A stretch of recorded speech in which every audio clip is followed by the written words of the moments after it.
नमस्कार, देवभूमि के दंगल में आप सभी का स्वागत है। मैं हूं आपके साथ यशी शुक्ला। देवभूमि के दंगल में आज हम बात करेंगे विपक्ष का तर्क, बीजेपी गई डर।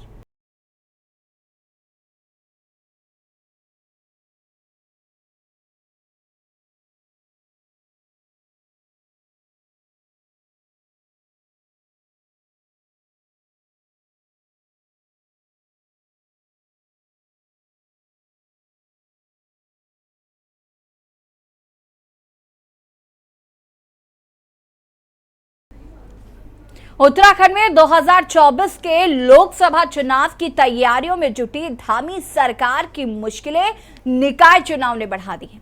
दरअसल निकायों का कार्यकाल 2 दिसंबर को समाप्त हो रहा है। नियम के तहत निकायों के कार्यकाल समाप्त होने से 6 महीने पहले निकाय चुनाव का कार्यक्रम घोषित किया जाता है ताकि नए बोर्ड का गठन तय समय के भीतर हो सके। राज्य में अक्टूबर का महीना खत्म होने को है, लेकिन अब तक सरकार ने निकाय चुनाव के लिए कोई प्रक्रिया शुरू नहीं की, जिससे ये माना जा रहा है कि सरकार लोकसभा चुनाव से पहले निकाय चुनाव कराने के मूड में ही नहीं है। हालांकि बीजेपी का कहना है कि सरकार निकाय चुनाव कराने के पक्ष में है, लेकिन विपक्षी दलों ने सरकार पर दबाव बनाते हुए जल्द निकाय चुनाव कराने की मांग की है।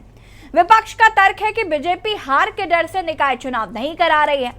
इसके साथ ही विपक्षी दलों ने यह भी दावा किया है कि लोकसभा चुनाव में जनता भाजपा को सबक सिखाने का काम करेगी, क्योंकि जनता बेरोजगारी, महंगाई, बदहाल कानून व्यवस्था समेत तमाम मुद्दों से परेशान है। ऐसे में भाजपा को हार का डर सता रहा है। वहीं भाजपा ने लोकसभा चुनाव की तैयारियों को तेज कर दिया। देहरादून के आरएसएस कार्यालय में आज आरएसएस की एक महत्वपूर्ण बैठक हुई। बैठक में पार्टी के प्रदेश अध्यक्ष महेंद्र भट्ट समेत तमाम दिग्गज नेता पहुंचे। बैठक में 2024 के लोकसभा चुनाव को जीतने पर मंथन किया गया। वहीं विपक्ष ने आरएसएस की इस बैठक पर कटाक्ष किया है। सवाल यह है कि क्या सरकार लोकसभा चुनाव से पहले निकाय चुनाव का जोखिम नहीं लेना चाहती? आज हम इसी मुद्दे पर चर्चा करेंगे। निकाय चुनाव की अगर हम बात करें तो काफी लंबे समय से विपक्ष मांग कर रहा है। इससे पहले भी हम देवभूमि के दंगल में इस पर चर्चा कर चुके हैं और सत्ता पक्ष के प्रवक्ता का ऐसा कहना था कि सत्ता पक्ष जो है वो निकाय चुनाव कराने के फेवर में है, लेकिन विपक्ष चाहता है कि निकाय चुनाव जल्द कराए जाएं। फिलहाल विपक्ष का ऐसा मानना है कि कहीं ना कहीं सत्ता पक्ष डरा हुआ है और लोकसभा चुनाव से पहले निकाय चुनाव कराना कहीं ना कहीं उनकी छवि को इफेक्ट कर सकता है, क्योंकि निकाय चुनाव में जनता बहुत ज्यादा आक्रोशित है सत्ता पक्ष से और निकाय चुनाव में जनता सबक सिखाएगी बीजेपी को।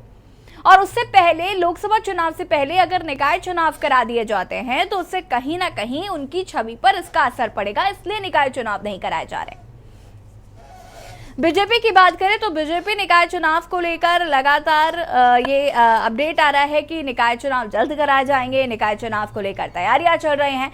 आपको ये भी बता दें कि हाईकोर्ट ने भी अभी एक दिन इस पर अपना रुख रखा था और कहा था कि सरकार इस पर जवाब दे, साथ ही साथ निकाय चुनाव जल्द से जल्द कराए जाएं। निकाय चुनाव चूंकि 2 दिसंबर को कार्यकाल खत्म हो रहा है, तो उससे पहले की जो रूपरेखा तैयार की जाती है वो अभी तक क्यों नहीं कराई जा रही है। यहाँ तक कि राज्य निर्वाचन आयोग को भी कटघरे में खड़ा किया कोर्ट ने और पूछा कि क्या सरकार के हिसाब से जो चुनाव कमेटी है वो काम कर रही है, क्या इलेक्शन कमेटी जो है वो सरकार के हिसाब से काम करी? अगर सरकार नहीं चाहेगी तो निकाय चुनाव नहीं होंगे।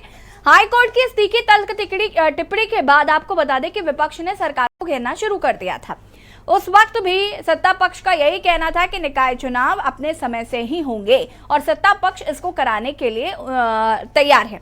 लेकिन अभी भी सवाल यह है कि 2 दिसंबर का चूंकि कार्यकाल खत्म हो रहा है, अक्टूबर एंड में है हम, साथ ही साथ अगर बात करें तो बीच में नवंबर का वक्त बचता है। इन्वेस्टर समिट का भी आयोजन उत्तराखंड में किया जा रहा है। तो इन तमाम कामों के बीच में ये निकाय चुनाव करवा पाना सरकार के लिए कितनी बड़ी चुनौती होगी और क्या सरकार निकाय चुनाव को टालेगी या निकाय चुनाव तय समय पर होंगे, आज हम इसी पर चर्चा करेंगे। और उससे पहले आपको ये भी बता देते हैं कि विपक्ष जो है वो निकाय चुनावों को लेकर आश्वस्त भी नजर आ रहा है। विपक्ष का ऐसा मानना है चूंकि सत्ता पक्ष ने काम नहीं किया है और कहीं ना कहीं जनता सबक सिखाने का काम करेगी और विपक्ष को भारी जीत जो है वो यहाँ पर मिलेगी। एक और इंडिया गठबंधन की अगर हम बात करें तो आम आदमी पार्टी और कांग्रेस जो है वो कहीं ना कहीं निकाय चुनाव में अलग चुनाव लड़ेगी। ये भी कहा जा रहा है कि विधानसभा चुनाव अलग होंगे, सिर्फ लोकसभा चुनाव जो है वो एक साथ लड़े जाएंगे। इसमें ऐसे में आम आदमी पार्टी का क्या रोल होगा ये भी देखना होगा। कांग्रेस किस तरीके से निकाय चुनाव को लड़ती है ये भी देखना होगा। साथ ही साथ सत्ता पक्ष कब निकाय चुनाव कराएगा ये देखना होगा।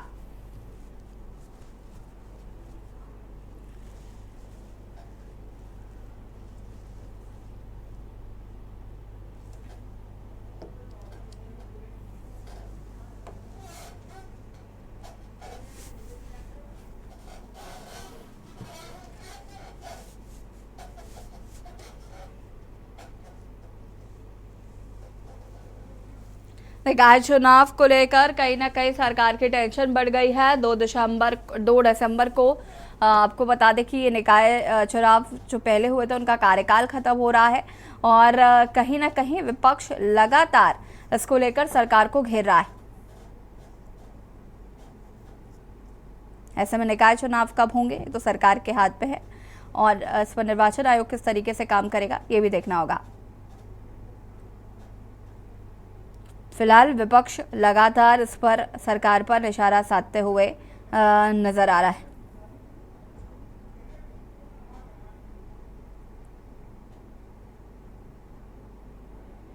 और आपको ये भी बता दें कि फिलहाल ये भी माना जा रहा है कि नवंबर में शायद निकाय चुनाव नहीं हो पाएंगे क्योंकि 102 नगर निकायों के चुनाव हैं और तैयारियां अभी तक पूरी नहीं की जा रही है।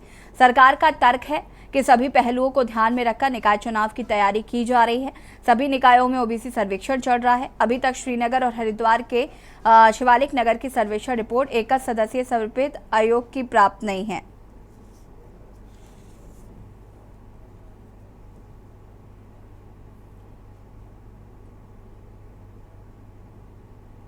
फिलहाल आयोग का भी इस पर टिप्पणी आई है। आयोग के अधिकारियों का ये कहना है कि ओबीसी सर्वेक्षण की रिपोर्ट तैयार की जा रही है और माना जा रहा है कि जन सुनवाई और बचे हुए निकायों की रिपोर्ट आने के बाद आयोग को कम से कम 1 से 1.5 माह का समय अपनी अंतिम रिपोर्ट तैयार करने में लगेगा। ऐसे में दिसंबर से पहले रिपोर्ट आने के आसार जो हैं वो कम ही नजर आ रहे हैं। तो क्या निकाय चुनाव हो पाएंगे, ये एक बड़ा सवाल है। आज हम इसी पर चर्चा करेंगे। हमारे साथ जुड़ चुके हैं, उनसे आपका परिचय करा देते हैं। नवीन परछाली जी प्रदेश प्रवक्ता बीजेपी से हमारे साथ जुड़ चुके हैं। राजेश बिष्ट जी प्रदेश प्रवक्ता आम आदमी पार्टी से हमारे साथ जुड़ चुके हैं। शांति प्रसाद भट्ट जी हमारे साथ जुड़ चुके हैं केंद्रीय प्रवक्ता यूकेडी से। आप सभी का बहुत बहुत स्वागत।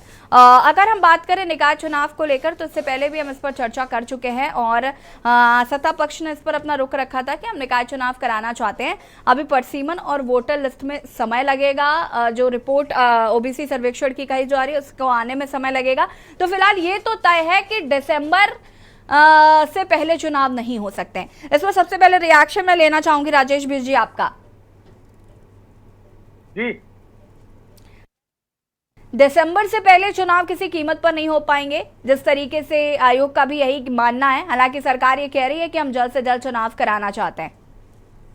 यशी जी, ये बिल्कुल सही है कि दिसंबर में ये लोग चुनाव नहीं करवाने वाले हैं क्योंकि इनके जो पिछले 5 साल 6 साल का, चाहे आप इनके कॉर्पोरेशन का कार्यकाल देख लीजिए या 6 साल की बीजेपी का जो प्रदेश में रहा है, वो दुर्भाग्यपूर्ण रहा है और निराशापूर्ण रहा है। मैं इसलिए निराशापूर्ण कह रहा हूँ क्योंकि ये जो बीते वर्षों में प्रदेश के अंदर चाहे बहन अंकिता भंडारी का जो ये निर्मम हत्या हुई है उसकी हम बात कर लें, हम ये नकल माफियाओं के गुट में बीजेपी के लोगों का जो इसमें हाथ रहा है उसको मान ले, विधानसभा भर्ती घोटाला मान ले, खनन माफियाओं पे जो इनका संरक्षण है वो मान ले, तमाम ऐसे पलायन, शिक्षा, रोजगार, ये जो तमाम मुद्दे हैं जो बुनियादी जरूरतें हैं प्रदेश के लोगों की, अगर हम इस पे बात करें तो इसमें मौजूदा बीजेपी सरकार और जो इनकी कॉर्पोरेशन की जहाँ पे भी सरकार रही है वो सब विफल रहे क्योंकि इन्होंने जनता के हितों में बीते 6 वर्षों के अंदर कोई भी सकारात्मक काम नहीं किया जिसपे जाके लोगों से कह सके कि आप इस काम के नाम पे हमें वोट दीजिए।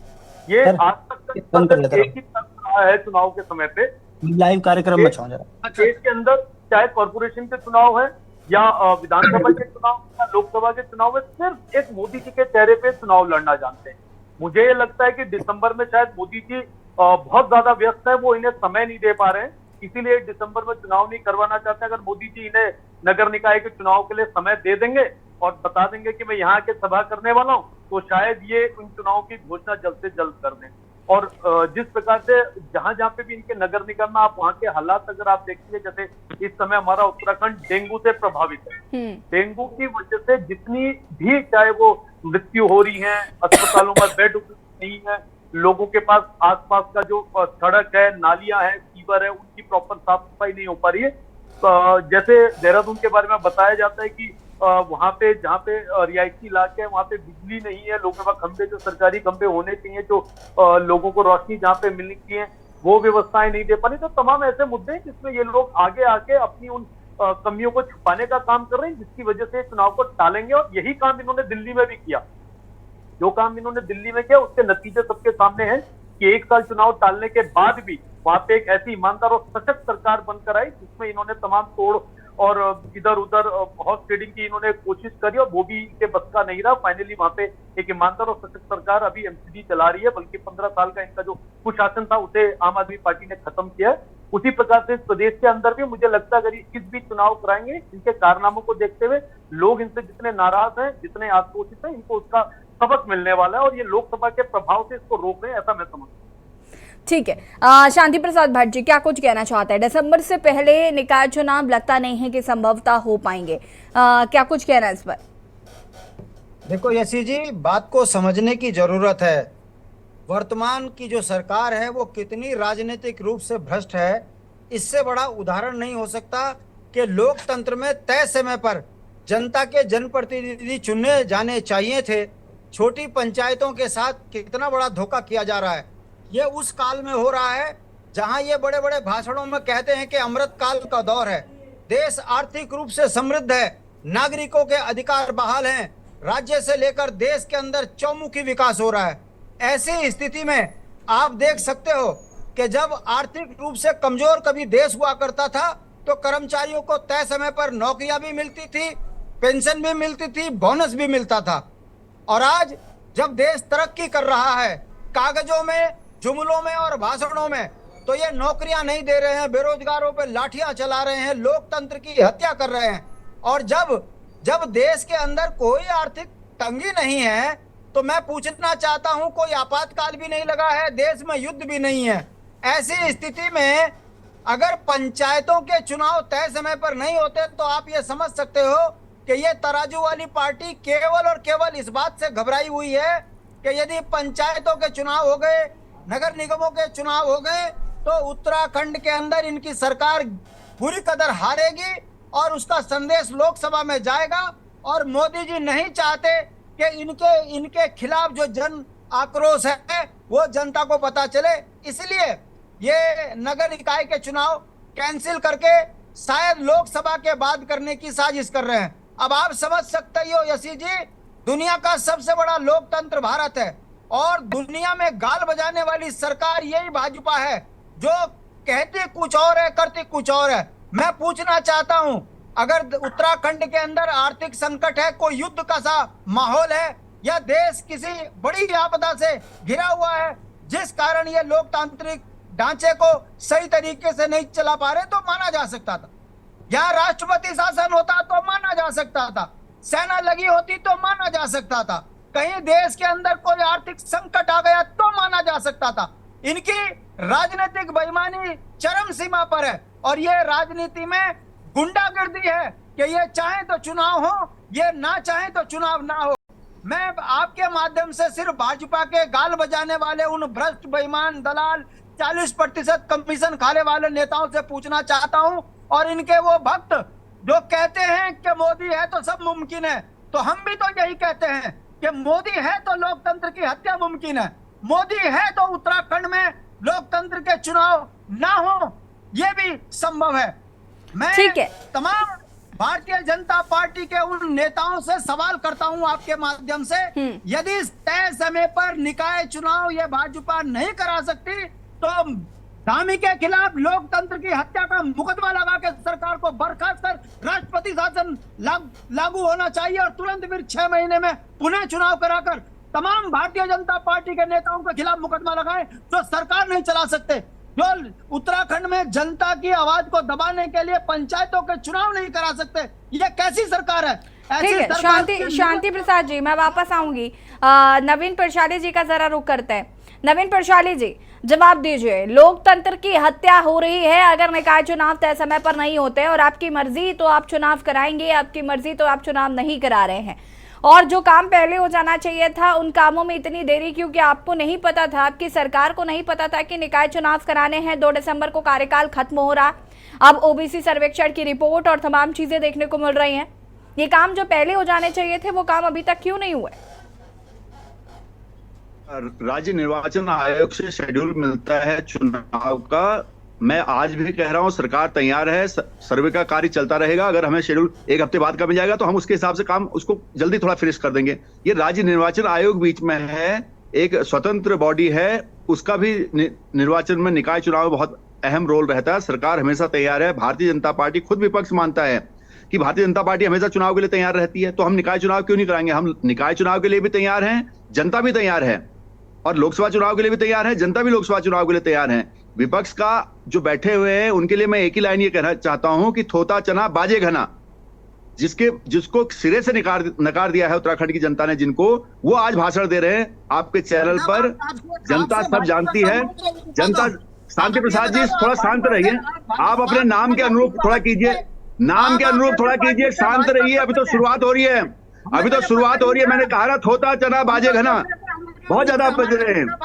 आप शांत रहिए, आप काम की बात कीजिए, डिबेट को डिरेल करने की कोशिश मत कीजिए।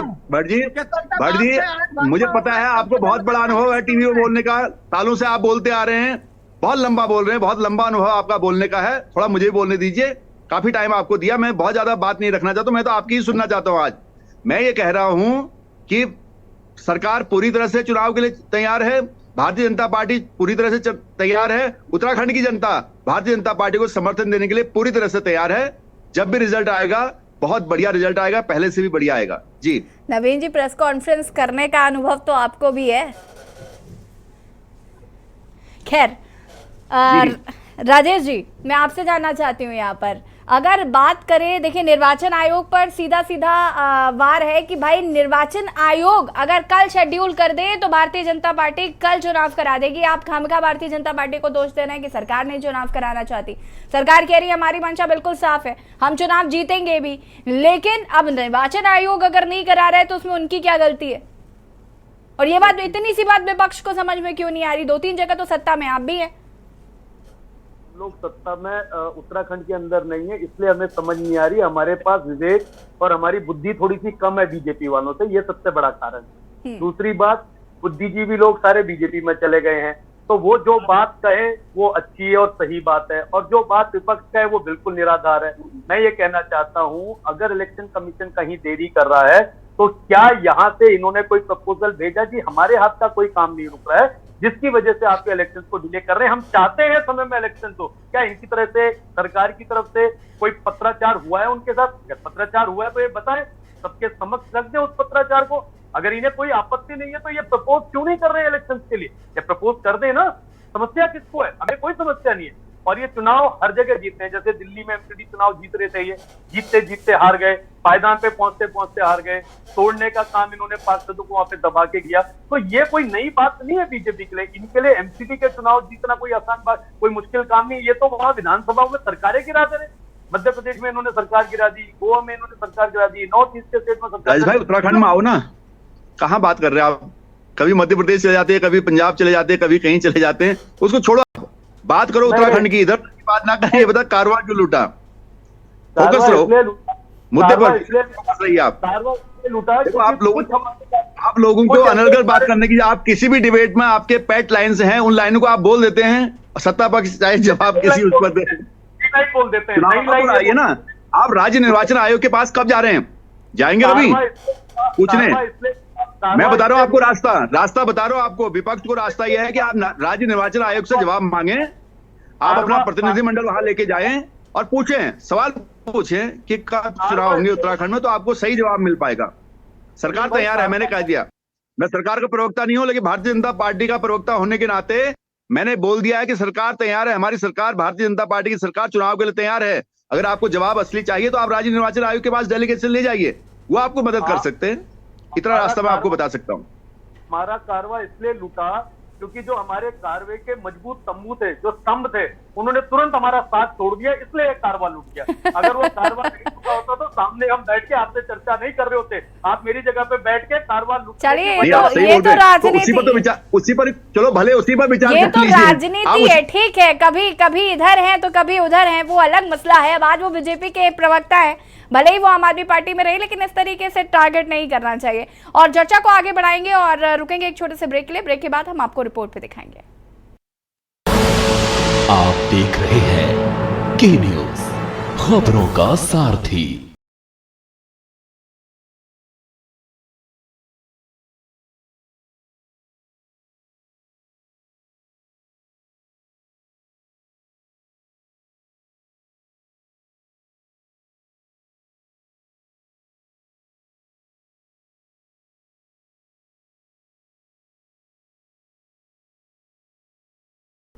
विपक्ष का तर्क, बीजेपी का डर। ब्रेक के बाद एक बार फिर से आप सभी का स्वागत है। चर्चा इसी पर कर रहे हैं। उत्तराखंड में 2024 के लोकसभा चुनाव की तैयारियों में जुटी धामी सरकार की मुश्किलें निकाय चुनाव ने बढ़ा दी है। दरअसल निकायों का कार्यकाल 2 दिसंबर को समाप्त हो रहा है और नियम के तहत निकायों के कार्यकाल समाप्त होने से 6 महीने पहले निकाय चुनाव का कार्यक्रम घोषित किया जाता है, ताकि नए बोर्ड का गठन तय समय के भीतर हो सके। और राज्य में अक्टूबर का महीना खत्म होने जा रहा है, लेकिन अब तक सरकार ने निकाय चुनाव के लिए कोई प्रक्रिया शुरू नहीं की है, जिससे ये माना जा रहा है कि सरकार लोकसभा चुनाव से पहले निकाय चुनाव कराने की बोर्ड में नहीं है। विपक्ष इसको लेकर लगातार सरकार पर आरोप लगा रहा है और विपक्ष का ऐसा मानना है कि निकाय चुनाव से कहीं ना कहीं सरकार जो है वो डरी हुई है, इससे निकाय चुनाव नहीं करा रहे। चर्चा को आगे बढ़ाएंगे, लेकिन उससे पहले ये रिपोर्ट देखिए।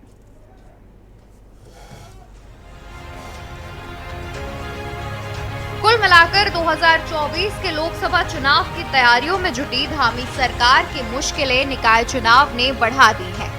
दिसंबर महीने में समाप्त हो रहे निकायों के कार्यकाल में अब 1 माह का ही समय बचा है, लेकिन अब तक परिसीमन का न होना, न ही जाति के आधार पर वोटरों का सर्वे होना, साथ ही नए वोटर आईडी कार्ड बनवाने की भी कोई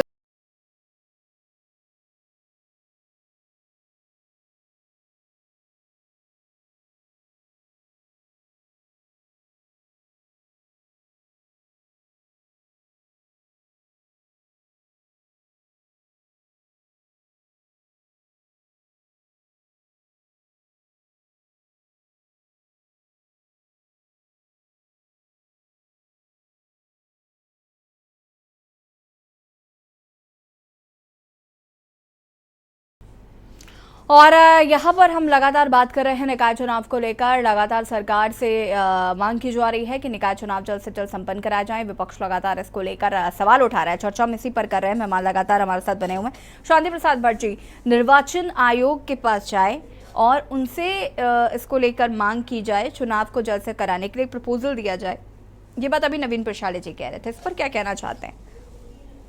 यशी जी, यही बात समझने वाली है। ये वो भाजपा है जब फंसती है तो कहती है अधिकारी दोषी हैं, और वैसे गाल बजाने के लिए देश के अंदर तरक्की करा रहे हैं मोदी जी। मोदी है तो मुमकिन है। जब इनसे मणिपुर पे सवाल करें तो ये गूंगे हो जाते हैं, मगर इजराइल पे आजकल ये चौक चौराहों पर डांस कर करके कह रहे हैं हम इजराइल के साथ हैं। अरे आप उत्तराखंड की जनता के साथ नहीं हो, आप देश की जनता के साथ हो। आप हमास के साथ हैं क्या? हो चुका है। आप हमास के साथ हैं? ऐसी स्थिति में अरे भैया, हम हमास के साथ नहीं, हम उत्तराखंड की जनता के साथ हैं। हम आप जैसे जुमलेबाजी का, नौटंकी का हम आपका खुलासा कर रहे हैं। हम ये कहना चाह रहे हैं कि हाँ, खुलासा हो रहा है। भारतीय जनता पार्टी के इजराइल आतंकवाद के खिलाफ नवीन जी बीच में इंटरप्ट करेंगे तो नहीं चल पाएगा। उन पे कार्रवाई करें। अगर आपके निर्वाचन अधिकारी काम नहीं कर रहे हैं समय पर तो कार्रवाई करें। आप 6 महीने से क्या देख रहे थे नगर निकाय में? आपका जो सचिव है नगर का, वो क्या देख रहा था? मुख्यमंत्री क्या देख रहे थे? मतलब जब आपके गरेबान में जांच, आप सही क्यों नहीं बोलते कि आप डरे हुए हो चुनाव हार का? आप क्यों नहीं बोलते कि 50 जो चाउमीन बेच के अरबों का मालिक बन गया, कहीं ये मुद्दे बन गए तो मोदी जी हमारा जुलूस ना निकाल देंगे। शांति प्रसाद जी, क्या हो गया आपको? चाउमीन वाले ने कह दिया कि भैया चाउमीन बेचते बेचते मैं चाउमीन की याद आ रही है? उत्तराखंड के अंदर कहीं आसपास दुकान होगी, देख लो जरा। अरे भैया, आसपास दुकान है कहीं चाउमीन की? अरे भाई, तुम्हारे या पास अभी भिजवा दें? नहीं है उस पे बचाओ में। अभी अभी आम आदमी पार्टी हो इसलिए चुप रहो, भाजपा में हो नहीं तो इसका नहीं, मतलब ये ऐसे नहीं है थोड़ा कि चुप आप कराएंगे आप। बोल दो। आप जिस हकीकत हिसाब से ये चुप है कराने की कोशिश कि कर रहे हैं आप उस हिसाब से चुप नहीं हो सकते हैं। आपको कभी चाउमीन की याद आ रही है, कभी मोमो की याद आ रही है, कभी कुछ कर रहे हैं। मैं कह रहा हूँ कि विषय पे आइए। पलीता लगा चुका है, जनता परेशान है, इसीलिए आप निकाय चुनाव नहीं कराना चाह रहे कि कहीं जनता ऐसा ना हो कि जनता बहुत खुश है, उत्तराखंड की जनता उत्तराखंड की खुश है। केवल यूकेडी, आम आदमी पार्टी, कांग्रेस, ये लोग परेशान हैं। आप लोग जरूर परेशान हैं, आप लोग जरूर परेशान हैं। ये आपका दर्द दिख रहा है, आपका दर्द दिख रहा है और आपके दर्द की कोई दवा नहीं है। इस दर्द दवा को ये कहने का कोई अधिकार नहीं है कि निर्वाचन में जाइए। अगर आम जनमानस को अपने अधिकारों के लिए नहीं, मैं आपको बोल रहा हूँ कि आप जाइए, पता करिए, सही विभाग में जाइए ना। आपको अगर विभागों की जानकारी नहीं है क्या चीज कहां से, मैं उसको बता रहा हूँ। धामी जी कर क्या रहे, धाकड़ धाम में किस बात के डर के? वो इन्वेस्टमेंट ला रहे, बहुत ज्यादा इन्वेस्टमेंट ला रहे। इन्वेस्टमेंट आपने देखा ना, एमओयू साइन कर रहे हैं। इन्वेस्टर समिट है दिसंबर में। इमरजेंसी है ना, देश में कोई आर्थिक संकट है ना, उत्तराखंड में ऐसी आपदा आ गई कि देहरादून में चुनाव नहीं करा सकते आप। उत्तराखंड तो खुशहाली की तो खुशी की बात है ना। आप ये बताइए शांति प्रसाद जी, यही तो खुशी की बात है। क्या खुशी की बात नहीं कि देश में कोई भी दिक्कत नहीं है? दिक्कत केवल आपको है बस। और आप इस भारत की इकोनॉमी ऊपर बढ़ रही है और आगे बढ़ जाएगी। नवीन भारत प्रसाद मजबूत हो जी, रहा है, भारत सशक्त हो रहा है, नवीन विकसित जी, राष्ट्र बन रहा है। भारतीय जनता किसी को कोई परेशानी नहीं है, नवीन जी, जनता बहुत खुश है। आप चाउमीन वाले का इतना बचाव मत कीजिए, आप पे भी लग जाएगा आरोप। आप भी उत्तराखंड के अंदर भी कई तरीकों में घिरोगे, इसलिए बेईमान के मामले में चुप ही रहा करो, मत बोलो। बेईमान शांति प्रसाद जी, जो आप बोलेंगे कुछ भी अनर्गल बोल रही है, यही अनर्गल बोल के तो यूकेडी का ही हाल हुआ है। आप उत्तराखंड में ऐसी अनर्गल भाषा का इस्तेमाल करके जनता ने आपका वो हाल कर दिया कि आप कहीं के नहीं रहे।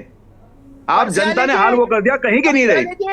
मैं फिर आपको सलाह दे रहा हूँ, अभी नए नए भाजपा हो, चुप रहो, बढ़िया है। सलाह, मुझे सलाह की जरूरत नहीं है। मत उलझो, क्या हो जाएगा उससे? क्या हो जाएगा? इतने भी मैं भाजपा का हूँ तो मैं हूँ, मुझे कोई गुरेज नहीं है। मैं हूँ, मैं कह रहा हूँ, मैं अपनी सरकार की बात कर रहा हूँ, अपनी पार्टी की बात कर रहा हूँ। यहाँ पर भारतीय जनता पार्टी और भारतीय जनता पार्टी की सरकार दोनों चुनाव के लिए तैयार है। शासन काल में यदि लोकतंत्र जिंदा है तो तय समय पर चुनाव कराइए। यदि बिल्कुल जिंदा है, लोकतांत्रिक सरकार है, लिबरल सरकार है, उत्तराखंड में जनप्रिय सरकार है। चली हुई है, इसीलिए चुनाव को आगे कर रही है ताकि कहीं मोदी जी की झाड़ नवीन जी, मेरा सवाल यही था, आपने उसका जवाब मुझे नहीं दिया। और सवाल ये था कि दिसंबर से पहले चुनाव किसी कीमत पर नहीं होने वाले हैं, ये सबको दिख रहा है, तो आपको क्यों नहीं दिख रहा? आप क्यों ऐसा कह रहे हैं कि नहीं हमारी तो मंशा साफ है, हम चुनाव कराना चाहते हैं? जो काम आपको पहले करने चाहिए थे वो आपने क्यों नहीं किए? इसका जवाब तो आपने दिया ही नहीं। यसी जी, मैं कह रहा हूँ कि चुनाव अगर शेड्यूल आ जाता तो कभी भी होता, चुनाव किसी चीज पर रुक नहीं सकता। अगर सरकार सर्वे कर रही है तो सरकार का सर्वे महीनों भर नहीं चलेगा। सर्वे कोई महीनों भर चलने वाला, सर्वे एक हफ्ते में खत्म हो जाता है। सर्वे एक हफ्ते में खत्म हो जाता है। शांति प्रसाद भट्टी, आप भट्टी को शांत करिए, भट्टी को शांत कराइए पहले, प्रसाद जी, भट्टी को शांत करिए। यशी जी, भट्टी को शांत करवाइए, भट्टी को शांत करवाइए पहले। भट्टी शांत हो जाए, थोड़ा आराम से प्रभु, थोड़ा तो सुनिए। मैं ये कहने की कोशिश कर रहा हूं कि जो सर्वे, जिस सर्वे को आधार बनाया जा रहा है, वो सर्वे तो 5 दिन का काम है, 6 दिन का काम है। उसकी रिपोर्ट हम न्यायालय में भी सबमिट करेंगे, क्योंकि न्यायालय ने जवाब मांगा राज्य निर्वाचन आयोग और सरकार से, उसका जवाब वहां पर दिया जाएगा, वो काम खत्म किया जाएगा। चुनाव कहां पर है? चुनाव पूरी तरह से राज्य निर्वाचन आयोग के ऊपर है कि वो कब कराना चाहते हैं। जो शेड्यूल वो देंगे उस तय शेड्यूल को फुलफिल किया जाएगा सरकार द्वारा, ये आश्वासन हम आपको दे रहे हैं। तो इसलिए मैं विपक्ष को भी बोल रहा हूं कि थोड़ा सा राज्य निर्वाचन आयोग के पास आप जा सकते हैं, ज्यादा जानकारी ले सकते हैं। निर्वाचन आयोग ही ये बात कह रहा है कि भाई सभी निकायों के बाद परिसीमन भी करना है, और विशेषकर उन निकायों में जो अभी नए बने हुए हैं और जिनका सीमा विस्तार हुआ है, ये सारी चीजें निकाय चुनाव, निर्वाचन आयोग ये बात कह रहा है निकाय चुनाव को लेकर। आप उत्तर तो इसमें मिल रहा है ना कि हमारी सरकार ने कुछ नए निकाय बनाए हैं, बहुत सारे निकायों को बनाया गया है, बहुत जनता को सुविधा देने के लिए नए निकायों को बनाया गया है। जब नए निकाय बनते हैं तो थोड़ा उसमें टाइम लगेगा। अब वो टाइम लग रहा है तो वो टाइम है। राज्य निर्वाचन आयोग अपने आप में जवाब दे रहे हैं, सरकार अपने आप में जवाब दे रही है। विपक्ष को खाली हो रही है कि हमने काफी सारे नए निकायों का गठन किया है, उन निकायों में भी परिसीमन होना है, उसमें समय तो लगेगा थोड़ा बहुत, लेकिन फिर भी हम कह रहे हैं कि हमारी सरकार तय समय पर सब कुछ कर देगी। अगर राज्य निर्वाचन आयोग शेड्यूल देता है तो पूरी तरह से फुलफिल किया जाएगा, यह आश्वासन आपको आपके चैनल पर दिया जा रहा है। अभी तक क्यों इस पर काम नहीं किया गया? मैं अभी तक उसी पर अटकी हुई हूँ कि भाई अभी तक आप क्यों सो रहे हैं? इसका मतलब है आपको निकाय चुनाव कराने ही नहीं थे। इसका मतलब साफ तौर पर यही है कि आपको निकाय चुनाव नहीं कराने थे। आप लोकसभा चुनाव की तैयारियों में जुटे हुए हैं। आपके अगर बड़े नेता यहाँ आते हैं तो वो सिर्फ लोकसभा चुनाव की बात करते हैं, निकाय चुनाव का तो कहीं जिक्र ही नहीं है। केंद्र से जब नेता आएंगे तो केंद्र की सरकार की बात होगी, राज्य सरकार के नेता आएंगे राज्य सरकार की बात होगी, तो अलग अलग स्तर पर अलग अलग बातचीत होगी। लेकिन मेरा कहने का मतलब है कि काम पूरा चालू है, ये नहीं कि काम ठप पड़ा है, काम चल रहा है। नए निकायों का गठन भी किया गया है। सरकार ने जनता को सुविधा देने के लिए नई नगर पालिकाएं, नगर परिषद बनाए हैं, उनका परिश्रमण होता है। तो सरकार की जितने भी रिसोर्सेज है सब लगे हुए हैं, उस काम को जल्दी से जल्दी कर देंगे। राजेश भी मेरा मानना यह है कि मेरा कहना केवल आपसे यह है यशी जी, मैं ये समझाने की कोशिश कर रहा हूं कि जो राज्य निर्वाचन आयोग ने जो तर्क दिया है वो तर्क सही है। तो राज्य निर्वाचन आयोग जब शेड्यूल अपना दे देंगे, जिस दिन देंगे, तो सरकार उसको पूरा तौर पर फुलफिल करने के लिए तैयार है। हम तो मना ही नहीं कर रहे, हम तो चाहते चुनाव हो। भारतीय जनता पार्टी को कोई डर नहीं है चुनाव से। भारतीय जनता पार्टी को बिल्कुल भी डर नहीं चुनाव से, क्योंकि जनता भारतीय जनता पार्टी के साथ है। राजेश जी।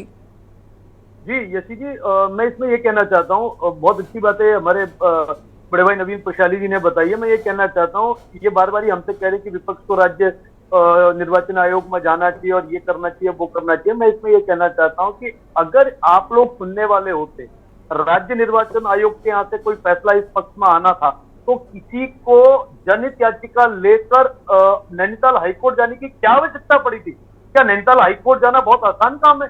और क्यों, अगर ये बात आपकी सही है, तो क्यों नैनीताल हाईकोर्ट के चीफ जस्टिस को इस जनहित याचिका पे आप सबको नोटिस इश्यू करना पड़ा और समय पे आपसे जवाब मांगना पड़ रहा है? इसकी कोई तो वजह होगी। दूसरी बात, अगर आप चुनाव से नहीं भाग रहे हैं, हम तो सिर्फ एक ही बात समझकर चल रहे हैं कि जो 6 साल का बीजेपी सरकार का कुशासन, चाहे कॉर्पोरेशन के रूप में रहा हो या विधानसभा के रूप में रहा हो, वो बिल्कुल जनता के हित में नहीं रहा है। मैं ये कहता हूं, आज ये जनता के हित में क्या मुंह लेकर जाएंगे? क्या बोलेंगे कि बहन अंकिता भंडारी को इन्होंने किस तरीके से न्याय दिलाया?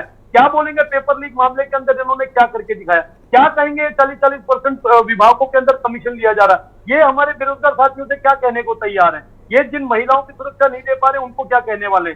किसान जो सड़कों पे उतरे हुए हैं, खेत उनके बंजर हो गए, उस पर कोई सुविधा नहीं देने को तैयार, उस पर क्या कहेंगे? कॉलेजेस में इनके एबीवीपी के खून से पत्र लिखने को तैयार है। मैं देवीधुरा का कल का एक ताजा मामला आपको बता देता हूँ। एबीवीपी जो इनकी इकाई है, वो खून से बच्चियां, छोटी छोटी बच्चियां जो कॉलेजिएट बच्चियां हैं, वो हाथ में खून से पत्र लिख रही हैं, इनको अपनी मांगों को लेकर कहती हैं हमारे को यहाँ पे आप लेक्चर आज दे दीजिए। कितना दुर्भाग्य है इस प्रदेश का कि यहाँ पे हम लोग शिक्षकों के लिए सड़कों पे उतरे हुए हैं, रोजगार के लिए सड़कों पे उतरे हुए हैं, बिजली पानी के लिए सड़कों पे उतरे हैं। 23 साल के अंदर इन्होंने लूटने के अलावा और दूसरा काम किया क्या है? अभी ये मेयर की बात हो रही थी इनके, मैं ये कहता हूं, अगर ये कहते हैं इनके मेयर बहुत ईमानदार और अच्छे आदमी है, ये इस मंच से कहकर दिखाएं कि हम सुनील उनियाल गामा जी के चेहरे पे दोबारा से चुनाव लड़ेंगे कॉर्पोरेशन को और मेयर हमारे सुनील उनियाल गामा जी बनेंगे, ये तय करके बताएं। यहाँ पर हम मान जाएंगे कि वो बहुत अच्छे और ईमानदार आदमी है। ये इस बात को कह नहीं सकते इस मंच से, क्योंकि इन्हें पता है कि ये संरक्षण का जो काम अपने लोगों के साथ कर रहे हैं और वहीं पे जहां पे इनको लग रहा है कि लोग बोलने वाले उनको उठा के जेल डालने का काम कर रहे हैं, कोई दूसरा काम नहीं कर रहे। अगर ये जीत रहे होते हैं चुनाव तो ये दिसंबर तक का इंतजार नहीं करते, नवंबर में चुनाव करा देते। लेकिन इनको पता है कि ये हार का मुंह देख रहे हैं, ये चुनाव नहीं जीतने वाले हैं। जनता के मुद्दों पे सामने आके उनके हक में और उनके भविष्य के लिए कोई अच्छा काम नहीं कर पा रहे, क्योंकि कोई भी वर्ग इनसे खुश नहीं है। आज अगर ये चुनाव कराते हैं, मैं आपको ये कहना चाहता हूँ। नवीन प्रशाली जी जवाब दीजिए। जी, मैं राजेश भाई से बताना चाहता हूं कि कैंडिडेट कौन होगा नहीं होगा इस संगठन का काम होता है, कैंडिडेट तय करना। ये प्रवक्ताओं का काम कैंडिडेट तय करना नहीं होता। दूसरी बात, आप कह रहे हैं कि मेयर साहब के पास ये है वो है, आपके पास कोई खिलाफ सबूत है तो लाओ ना, क्यों नहीं लाते हैं? क्यों खाली चैनल पर बहस कर रहे हैं? जनता को बरगलाने का काम क्यों नहीं कर रहे? आपके पास कोई तथ्य है तो लाओ सामने, दो सरकार को। आपके पास कुछ होता नहीं है, खाली आप गाल बजाते हैं इस चैनल पर। कुछ तो आप करो, आप सार्थक बहस क्यों नहीं करते? आप अनर्गल बातें करके, बयानबाजी करके, आरोप प्रत्यारोप करके इस बहस को डिरेल नहीं कर सकते या जनता को बरगलाने का काम नहीं कर सकते। आप खाली मुंह जुबानी नहीं चाहिए। आम आदमी पार्टी हमेशा से ही बिना सबूतों के आरोप लगाती आई है। आप सबूत लाइए, कोई चीज आपके पास, और कोई बख्शा नहीं जाएगा चाहे कोई भी हो। कोई भी नहीं बख्शा जाएगा। जीरो टॉलरेंस की सरकार है। आपके पास जो भी चीजें हैं आप लाइए उनको पटल पर, सबूतों के साथ आइए और बात करिए। फिर बिना सबूतों के बात करना कोई फायदेमंद बात नहीं है। और आज का विषय है कि उत्तराखंड में निकाय चुनाव। मैंने कहा कि राज्य निर्वाचन आयोग का जब शेड्यूल आएगा सरकार पूरी तरह से उसको फुलफिल करेगी और पूरी तरह से उसका पालन किया जाएगा। काम चल रहा है, सरकार के पूरे रिसोर्सेज इस काम में लगे हुए हैं। जी आशीष जी। ठीक है, नवीन जी, मैं वापस आऊंगी आपके पास। राजेश जी, अगर हम बात करें आम आदमी पार्टी की, तो अगर सरकार कल चुनाव कराती है या एक हफ्ते के अंदर चुनाव कराती है, तो आम आदमी पार्टी किस तरीके से तैयारियां कर रही है? अभी तो आपका ही क्लियर नहीं है आप कैसे चुनाव लड़ने वाले हैं। यशी जी, ऐसा है, देखिए चुनाव किस तरीके से पार्टी लड़ रही है नहीं लड़ रही है, ये तो जब ये डिक्लेयर करेंगे तो इनको पता भी लग जाएगा। जब कैंडिडेट की लिस्ट आएगी तो आपके सामने भी होगी कि हम लोग चुनाव किस तरीके से लड़ रहे हैं। हमेशा से आम आदमी पार्टी का एक विजन रहा है, एक मुद्दा रहा है भ्रष्टाचार के खिलाफ लड़ाई लड़ने का। शिक्षा, स्वास्थ्य, रोजगार, ये 3 अहम मुद्दे रहे हैं आम आदमी पार्टी के, जो हर क्षेत्र में हर राज्य के अंदर उन्होंने अपना मैनिफेस्टो में रखा हुआ है। लेकिन जिस प्रकार से हमारे बड़े भाई नवीन जी ने कहा है कि हम लोग अनर्गल बयानबाजी कर रहे हैं, मैं इनको याद दिला दूं कि अभी बीते 4 महीने पहले में, बहुत पुरानी बात नहीं कि हमने 5 साल पहले कोई इनके मेयर पे आरोप लगा दिया। आप तय नहीं कर सकते हैं, लेकिन जिस पार्टी को आप रिप्रेजेंट कर रहे हैं, कम से कम आप ये तो कह सकते हैं दावे से कि हमारा आदमी ईमानदार है। हमारे आदमी के जब आप हमारे मुख्यमंत्री को दोबारा ईमानदारी के नाम पे धाकड़ धामी जी को रिपीट कर सकते हैं, दूसरा कार्यकाल उन्हें दे सकते हैं, तो गामा जी को दूसरा कार्यकाल देने के लिए और बताने में आपको समस्या क्यों हो रही है? ये आप कौन होते तय करने वाले हमारे कैंडिडेट्स को? भाई आम आदमी पार्टी कौन होती है तय करने वाली है? वो हमारा संगठन करेगा, भारतीय जनता पार्टी करेगी। आपके कहने से होगा क्या भारतीय जनता पार्टी का कैंडिडेट आम आदमी पार्टी या दूसरे पार्टी को कहने पर होगा?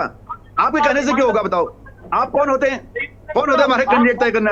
आप तो अपने कैंडिडेट ढूंढ लो। आपके पास देहरादून निकाय, एक निकाय चुनाव। राजेश जी, मैं चैलेंज कर रहा हूं यहाँ पर आम आदमी पार्टी को चैलेंज। अगर आप 100 निकाय, अगर उत्तराखंड देहरादून के 100 निकायों पर आप कैंडिडेट खड़े कर देंगे तो हम राजनीति छोड़ देंगे। मैं राजनीति छोड़ दूंगा जिस दिन आप 100 कैंडिडेट खड़े कर देंगे यहाँ पर। इस चैलेंज को स्वीकारोगे आप स्वीकारोगे चैलेंज को? मैं राजनीति छोड़ दूंगा। ये चैनल पर इसको रिकॉर्ड कर लेना, समझ गए? आप जिस दिन 100 कैंडिडेट देहरादून में खड़े कर दोगे, औरों की बात छोड़ो, तो हम राजनीति को छोड़ देंगे, ठीक है ना? और आपके कहने से ना कहने से हमारे कैंडिडेट तय नहीं होंगे, वो हम करेंगे, हमारा संगठन करेगा। हमारा इंटरनल मैटर है, वो इंटरनल मैटर है। ऐसे मत करिए आप बिल्कुल ऐसे मत करिए। तो कह रहे ना कि हमारे गामा, हमारे बहुत अच्छे आदमी, हम कह रहे हैं मैं कह रहा हूं अगर आपके पास कुछ है तो लाओ, नहीं तो इस बात पर मानहानि हो जाएगी आपकी। अगर बिना सबूतों के बात करोगे तो मानहानि का दबाव भुगतना पड़ेगा।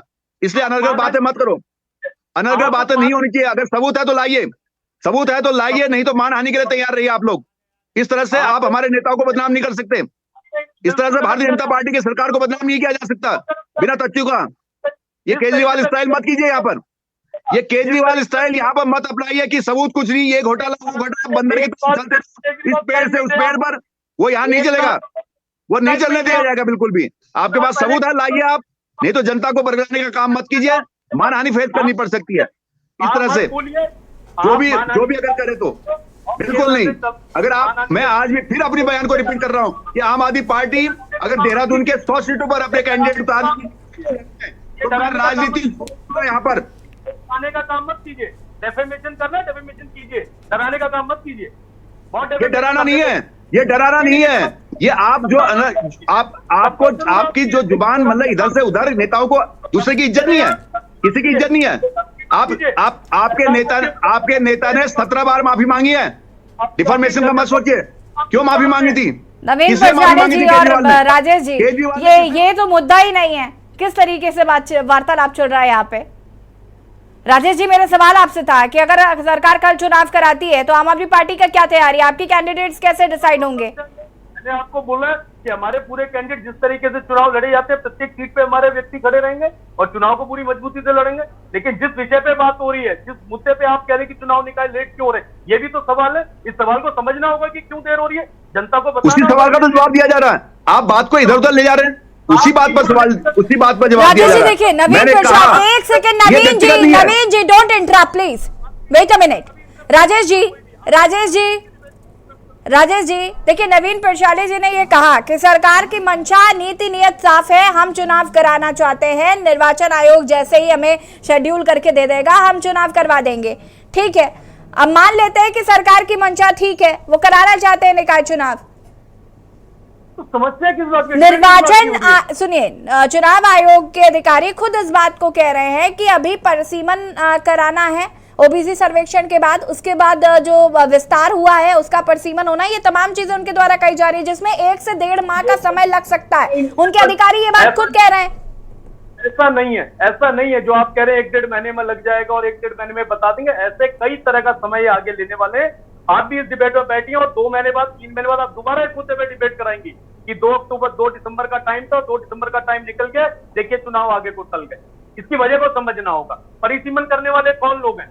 किसी राज्य के अधिकारी हैं, किसी राज्य के कर्मचारी हैं। क्यों नहीं करवाते समय से उसको? क्यों वो डिले कर रहे हैं? अगर वो डिले कर रहे हैं तो उनकी जिम्मेदारी क्यों फिक्स नहीं की जा रही है? उन पे किस तरह का कोई कार्रवाई नहीं करी जा रही है? समय बाउंड अगर किया हुआ है तो समय बाउंड के लिए कोर्ट में क्यों जाना पड़ा व्यक्ति को? आप इस बात को सोचिए ना कि अगर कोर्ट में कोई व्यक्ति जा रहा है उसके क्या कारण है? कोर्ट अगर इसको इंटरवीन कर रहा है तो कोई तो कारण होगा। उनको लग रहा है कि ये समय से नहीं कराने वाले चुनाव, और अभी तक अगर चुनाव होता है इनके कैंडिडेट पूरे झंडे बैनर इनके पूरे उत्तराखंड के अंदर छा गए होते। 111 लोकल बॉडीज, इसकी वजह से आप समझिए ना कितनी परेशानी में पड़ने वाली है। जब अगर यहाँ पे प्रशासन नहीं होगा, एडमिनिस्ट्रेशन नहीं होगा, 111 लोकल बॉडीज का क्या होगा? जब आज ये सत्ता में बैठे उनके हक के लिए कोई काम नहीं कर रहे हैं, जब वो सत्ता विहीन हो जाएंगे 2 दिसंबर के बाद, फिर उन लोगों की चिंता कौन करेगा? उनके लिए कौन काम करने वाला? आप बताइए। नवीन प्रशाले जी जवाब दीजिए। कई स्तर की सरकार होती है, ग्राम प्रधान से लेके विधायक तक कई स्तर की सरकार होती है और सब सरकारें समय समय पर बदलती रहती हैं, ऊपर नीचे समय होता है। मैंने फिर कहा, मैं बार बार एक ही शब्द कहूंगा कि हम पूरी तरह से तैयार हैं, हमारे पास कोई ब्लेम नहीं है, सरकार पूरी तरह से मुस्तैद है इस चुनाव के लिए। राज्य निर्वाचन आयोग का शेड्यूल आएगा, हम उसको फुलफिल करेंगे। अब सवाल ये था, सवाल आम आदमी पार्टी से पूछा जा रहा था कि चलो मान लिया थोड़ा लेट ही हो सही, लेकिन आप कैसे लड़ोगे? वो हमें तय करने दीजिए भाई साहब, उसकी चिंता मत कीजिए। अब आपने जवाब दिया, इसीलिए जो पहला सवाल आप कर रहे थे वो तय हमें करने दो। हमारा हम तय करेंगे, आपका आप तय करो, दोनों अपने अपने उसमें रहो, ज्यादा अच्छा है। आप अपना तय करो, हमें अपना तय करने दो। नवीन प्रशाले जी, हाईकोर्ट ने सरकार से जवाब मांगा था चुनाव को लेकर, जवाब दाखिल कर दिया गया है। यासी जी, 2 हफ्ते का समय दिया गया था, अभी नहीं किया गया। 2 हफ्ते के समय से पहले दे दिया जाएगा। 2 हफ्ते का समय है उसके लिए, तब तक हम और भी काम पूरा कर देंगे। क्या पता पूरी रिपोर्ट दे दें कि हम तैयार हैं पूरी तरह से। राजेश जी देखिए, जवाब तलब किया हाईकोर्ट ने भी, आप जैसे कि अभी बता रहे हैं यहाँ पर नवीन जी के, अभी जवाब नहीं दाखिल किया गया है। 2 हफ्ते का समय तो हो सकता है कि 2 हफ्ता खत्म हो उससे पहले ही दिया जाए, लेकिन मैं फिर भी आपसे, चूंकि विपक्ष में होने के नाते, चुनाव होने के नाते, मैं ये जानना चाहती हूँ कि आम आदमी पार्टी के कैंडिडेट्स क्या कांग्रेस के साथ मिलकर चुनाव लड़ा जाएगा या अलग चुनाव लड़ा जाएगा, और मुद्दे किस तरीके से उठाए जाएंगे? बात निकाय चुनाव की ही हो रही है, हम कोई अलग विषय पर बात नहीं कर रहे। निकाय चुनाव पर ही आपको जवाब दूंगा मैं। देखिए, कैंडिडेट किस तरीके से तय होंगे नहीं होंगे, अभी इनके पास क्या कोई किसी प्रकार की लिस्ट इन्होंने तैयार कर दी कैंडिडेट की? 111 लोकल बॉडी, जब हमारे को पता ही नहीं इलेक्शन कब होने, अननेसेसरी हम कैंडिडेट को बोलने लगे हैं, तो आज से लेकर काम करना शुरू कर दे क्षेत्र के अंदर। जिसकी सरकार चल रही है उसको अभी यही नहीं मालूम है कैंडिडेट को कि उन्होंने किसको इन्होंने टिकट देना है, कितने इनके रूठे मनाए हुए लोग हमारे पास आने वाले हैं, या हमारे लोग कितने रूठे मनाए जाने वाले हैं। आज ही कैसे कोई घोषित कर सकता है? 111 लोकल बॉडी, 11 जगहों पे चुनाव होने, उसके लिए हमारे अर्बन लोकल बॉडी से हमारे कैंडिडेट तैयार है, ये आपको बता दिया। दूसरी बात, जिन मुद्दों की आपने बात करी, मैं उन्हीं मुद्दों पे दोबारा से आ जाता हूँ। सबसे पहला, जिस तरीके से हम अगर मुद्दे की बात करें और इनके कॉर्पोरेशन के मुद्दे की बात करें, क्या हमारे पास ये मुद्दा नहीं है इस प्रदेश के अंदर कि इनके जो मेयर कैंडिडेट है और जिनकी अकूत संपत्ति 5 साल के अंदर 10 गुना हो गई, क्या ये मुद्दा नहीं है? आप इसको मुद्दा नहीं मानते? आप ये नहीं मानते कि डेंगू की वजह से देहरादून के अंदर लोगों को बेड नहीं मिल रहे हैं? अलग प्राइवेट अस्पतालों में जो 10 बड़े नाम इन्होंने अस्पतालों के दिए हैं, जिन अस्पतालों का कहा गया कि इनकी रिपोर्ट जो थी वो बहुत ज्यादा गलत रिपोर्ट थी, उनपे इन्होंने आज तक क्या एक्शन लिया वो पता चले। वो सबसे बड़ा मुद्दा, वो किसके संरक्षण में कर रहे हैं? उन्हें पता है यहाँ पर कि प्रदेश के अंदर जो सरकार चल रही है वो भ्रष्टाचार में लिप्त है, इनके साथ सांठगांठ कर लो तो हमारे काम हो जाएंगे। दूसरी बात, महंगाई कितना बड़ा मुद्दा है। जिस तरीके से इन्होंने लाठियों से हमारे बेरोजगार युवाओं के सर फोड़ने का काम किया, घंटा घर पे दौड़ा दौड़ा के मारा, जेल के अंदर डाला, उनके ऊपर कार्रवाई करने का काम किया, क्या ये बहुत छोटा मुद्दा आप मान रहे हैं? जिस तरीके से बहन अंकिता भंडारी के साथ ऋषिकेश के अंदर जिस तरह का भी उसके साथ निर्मम हत्या करने का काम करा, उसको जो दोषी है उनको बचाने का काम, वीआईपी का नाम ना बताने का काम, ये क्या छोटा मुद्दा आप मान रहे हैं? जिस तरीके से किसान आपदा में बागवानी करने वाले किसान, दुधारू पशु वाले किसान, वो अपने तरफ से जो इनसे मुआवजा मांग रहे, उस मुआवजे के लिए कहां पे खड़े? तीसरा सबसे बड़ा मुद्दा कि 2 दिन का अभी हमारे माननीय मुख्यमंत्री जी की धर्मपत्नी का दौरा चंपावत पे लगता है, वो मुख्यमंत्री जी की गैर हाजिरी में खुद वहां पे सर्वा बन के लोगों को सरकारी योजनाओं के तहत चेक बांटने का काम, उद्घाटन करने का काम, शिलान्यास करने का काम, आप हो क्या रहे इस प्रदेश के अंदर? कम से कम मुद्दों को देखिए तो सही, किन मुद्दों पे बात हो रही है? आज चंपावत के अंदर शोर मचा हुआ है, राजनीति गरमाई हुई है, वहां पे लोग सवाल पूछ रहे हैं कि मुख्यमंत्री की धर्मपत्नी किस शक्ति का प्रयोग करके सरकारी चेकों को बांटने का काम कर रही है? क्या कम मुद्दे हैं इस प्रदेश के अंदर? मतलब वो सुपर सीएम हो गई है इस समय प्रदेश के अंदर, जहां जा रही है पूरा प्रोटोकॉल फॉलो कर रहा है, उनके साथ सारे अधिकारी उनके पीछे भाग रहे हैं। इतने सारे मुद्दों के पास आपको लगता है कि ये कहीं पे भी किसी जिम्मेदारी के साथ वोट मांग सकते हैं लोगों के साथ? आज इनके 5 के 5 सांसद गायब है। आप बताइए, कोई भी एक सांसद लापता के बोर्ड लगे पड़े चारों तरफ, और आप सामने सुन रहे हैं। हमारे बड़े भाई नवीन पिटाल जी ने ये भी कह दिया कि मानहानि का मुकदमा आपके ऊपर दर्ज कर दिया जाएगा। तो देखिए ना, सत्ता में चूर होकर कर दिया जाएगा नहीं, ऐसे में हो जाता है जब अनर्गल बातें करते, बिना साक्ष्य के बात करना राजेश भाई कभी भी ठीक नहीं है। आप कभी भी किसी भी आदमी किसी के व्यक्तिगत, मैंने कहा व्यक्तिगत, आप पार्टी पर आक्षेप लगा लो, आप पार्टी पर किसी व्यक्ति को व्यक्तिगत तौर पर आप यहां से निशाना बनाते हैं बिना मुद्दों के, बिना साक्ष्य के, तो उस पर भुगतना पड़ सकता है। वो खुद करेंगे, जिनको आप बोल रहे हो खुद करेंगे, आपको पकड़ेंगे। और आप सुनिए, मैं एक बात बताना चाहूंगा, आप हर बात में बहन अंकिता भंडारी जी का केस को लाते हैं। बहन अंकिता भंडारी केस 24 घंटे के अंदर सरकार ने दोषियों को पकड़ के गैंगस्टर एक्ट लगाकर जेल के अंदर भेजा था। इतनी त्वरित कार्रवाई की थी, 48 घंटे के अंदर बॉडी को रिकवर किया था। अभी इसका केस किसने किया? और पूरी तौर पर सहायता सरकार उनके परिवार को दे रही है। कोर्ट में उनको सारी सुविधाएं दी जा रही है, वकील की जगह वकील प्रोवाइड करा जा रहा है, और सरकार, मुख्यमंत्री सीधे उनके टच में, परिवार के टच में। तो ये मुद्दे राजनीति मत कीजिए, आप केवल राजनीति कर रहे हैं, आप राजनीति कर रहे हैं। इस तरह से राजनीति यहां नहीं चलेगी, राजनीति खत्म हो गई है, ये राजनीति खत्म हो गई है, खत्म होगी राजनीति, कोई फायदा नहीं है। इस प्रकार की राजनीति का उत्तराखंड में कोई जगह नहीं है, कोई स्थान नहीं है। हम आपकी बात मान गए, कर रहे हैं, आप क्या कर रहे हैं ये तो बता दीजिए, आप क्या कर रहे हैं? जनहित का काम कर रहे हैं, सरकार काम कर रही है, कल्याणकारी सरकार है, पूरा इन्वेस्टमेंट लाने का सरकार प्रयास कर रही है, पूरा मुख्यमंत्री जी प्रयास कर रहे हैं वर्ष 2025 तक उत्तराखंड को अग्रणी राज्य की श्रेणी में लाने का। देखिए राजेश जी और नवीन जी, हम उम्मीद करते हैं कि निकाय चुनाव जो है वो होंगे, जल्द होंगे, और इस पर जल्द से जल्द सरकार का भी जो रुख है वो आएगा। फिलहाल विपक्ष चूंकि लगातार मांग कर रहा है, और विपक्ष का इस पर क्या रोल होता है ये भी देखना होगा। आप दोनों का बहुत बहुत शुक्रिया चर्चा में शामिल होने के लिए। और देवभूमि के दंगल में आज हम बात कर रहे थे निकाय चुनावों को लेकर, कहीं ना कहीं विपक्ष लगातार सरकार पर हमलावर है, और विपक्ष का ऐसा मानना है कि सरकार डरी हुई है, निकाय चुनाव लोकसभा चुनाव से पहले नहीं कराना चाहती। सरकार का ये कहना है कि हम निकाय चुनाव कराना चाहते हैं, राज्य निर्वाचन आयोग जैसे ही कोई शेड्यूल करता है वैसे ही हम निकाय चुनावों को कराएंगे। फिलहाल ये देखना होगा कि आखिर राज्य में निकाय चुनाव आखिर कब होते हैं। देवभूमि के दंगल में फिलहाल इतना ही। देखते रहिए के न्यूज़ एरिया। नमस्कार। इस कार्यक्रम के प्रायोजक करता है गोल्डी हिंग, कण कण में जान।